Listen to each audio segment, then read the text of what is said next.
हाँ जी, नमस्ते। केसोल्स India limited company के रिजल्ट आ गए हैं Q1 2025 फाइनेंशियल ईयर, और वैसे 2024 चल रहा है अभी। तो रेवेन्यू देखते हैं। इनके रेवेन्यू फ्रॉम ऑपरेशंस की बात करें तो फिगर्स इन लैख हैं, but I will convert into the crore. So the 31.5 crore का इन्होंने इस क्वार्टर में रेवेन्यू किया है, जून Q1 के अंदर। और इन्होंने 23.5 करोड़ या 24.25 करोड़ कह सकते हो आप Q1 2023 में किया था। और पिछले क्वार्टर यानी मार्च में इन्होंने जो रेवेन्यू किया था वो 30.5 करोड़ रुपए का किया था। तो ईयरली बेसिस पे देखें तो बढ़िया ग्रोथ दिखाई है कंपनी ने, लेकिन क्वार्टर ऑन क्वार्टर बेसिस पे ग्रोथ तो है बट कम है। तो 30 करोड़ और 31 करोड़, समझ रहे हो ना। तो टोटल रेवेन्यू की बात करें तो इस Q1 के अंदर इन्होंने 31.5 करोड़ रुपए का रेवेन्यू किया है।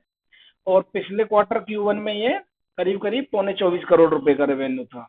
और 30.5 करोड़ रुपए का रेवेन्यू था इनका मार्च 2024 के अंदर। तो ईयरली बेसिस पे यदि ग्रोथ की बात करें तो बढ़िया ग्रोथ है, लेकिन क्वार्टरली बेसिस पे Q1 बेसिस पे यदि ग्रोथ देखते हैं तो इतनी कुछ खास ग्रोथ आई नहीं। अब यदि हम इनके प्रॉफिट बिफोर, चलो इनका डायरेक्ट यही देख लेते हैं, प्रॉफिट बिफोर टैक्स ही देख लेते हैं। तो यहाँ पे इनके एक्सपेंसेस आए हैं।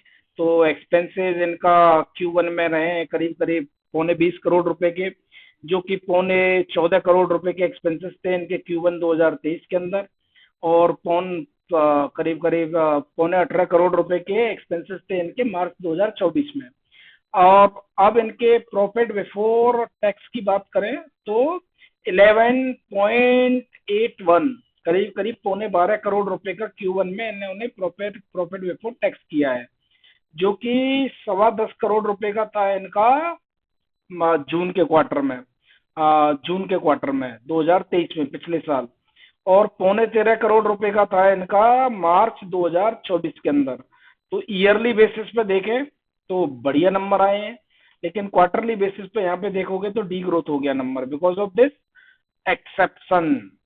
एक्सेप्शन क्या है यहाँ पे, जो कि इनके टोटल एक्सपेंसेस हैं वो इंक्रीज कर गए।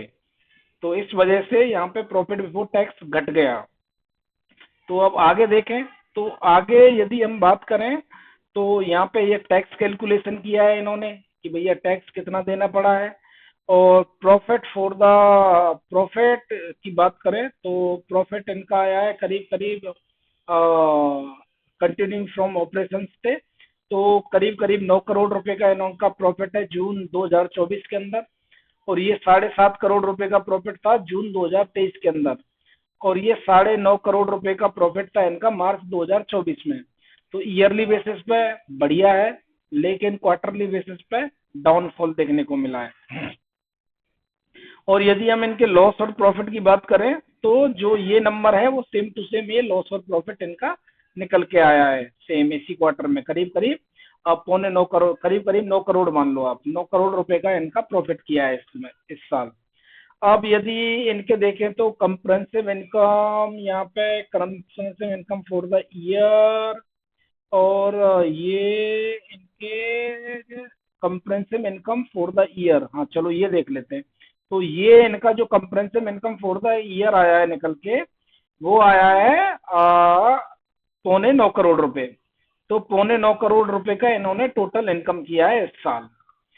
और पिछले साल Q1 में ये किया था इन्होंने 7.5 करोड़ रुपए का। और ए मार्च के 2024 में इन्होंने जो कंप्रेंसिव इनकम किया था टोटल इनकम वो किया था 9.5 करोड़ रुपए का। तो ईयरली बेसिस पे यदि देखें तो ईयरली बेसिस पे तो बढ़िया ग्रोथ है, double digit. But quarterly basis पे ये डी ग्रोथ कर गया कंपनी में।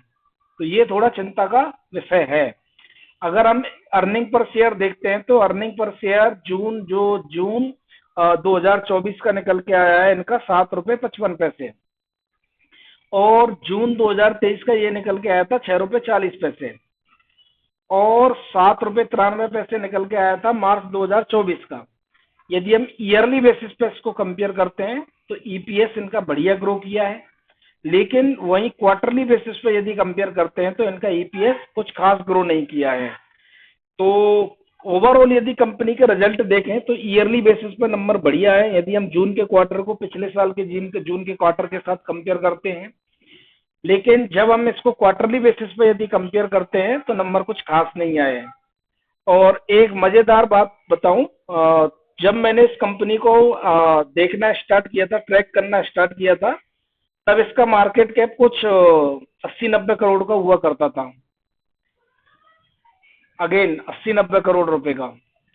और उसके बाद अब इसका मार्केट कैप करीब करीब ऑलमोस्ट 1000 करोड़ से ऊपर है। करेक्ट नंबर तो मुझे याद नहीं है, लेकिन ये इस कंपनी ने जो ग्रोथ ट्रेजेक्टरी दिखाई है ना, वो बड़ी मजेदार है। तो आज के लिए इतना ही। That's all, thank you.